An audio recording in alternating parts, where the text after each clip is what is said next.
Sometimes when we're coaching someone, they recognize that things just aren't kind of squared away in their life.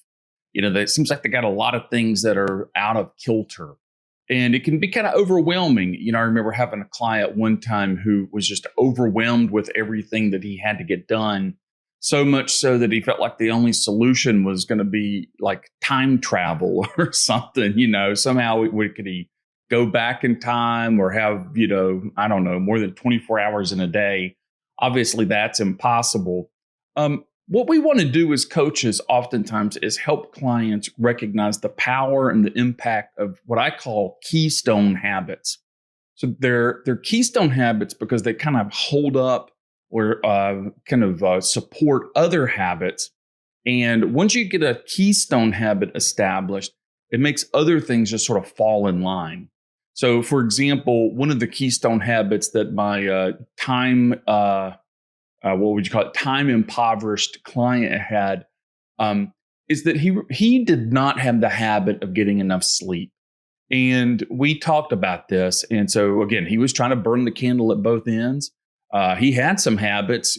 One habit was stay up late and then not want to get out of bed the next morning.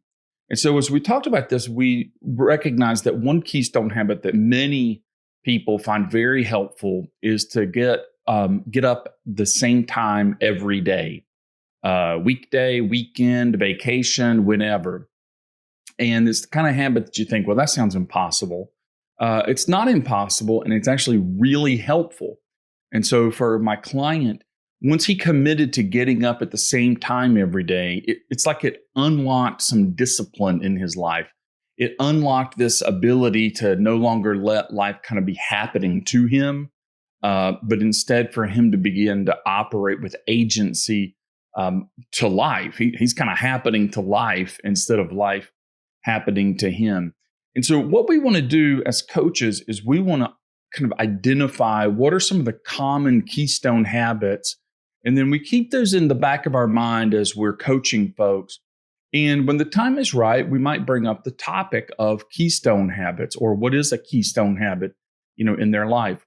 Just to give you some examples, from my own coaching, it's been sleep. That's been one, a consistent going to bed and getting up. By the way, the research shows that it's getting up at the same time that's more important than even going to bed at the same time. But that's one. A personal devotion time or a quiet time, a time of journaling and reflecting and prayer every morning. Well, that's a powerful keystone habit for so many people. A lot of people, if they have a young family, having dinner together as a family, that habit, it kind of, you create the rest of your life around that one commitment. Other things begin to fall into place. Having a Sabbath each week is a great keystone habit. Maybe having a retreat once a year. Sometimes companies and organizations need to have keystone habits. I know my coaching business, we have a keystone habit of a Friday morning weekly team meeting. It never feels like it's the most urgent thing to do, but it's always the most important thing to do. So leverage the power of keystone habits with your clients. When you do, you're going to provide tremendous value to them as they pursue their agenda and begin to move forward in life.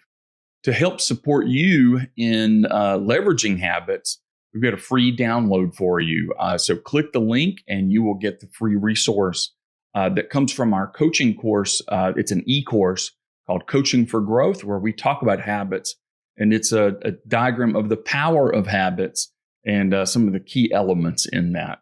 So appreciate the resource. Hopefully that'll be helpful to you, and we'll see you next time. Be sure and subscribe so you don't miss any of our great content.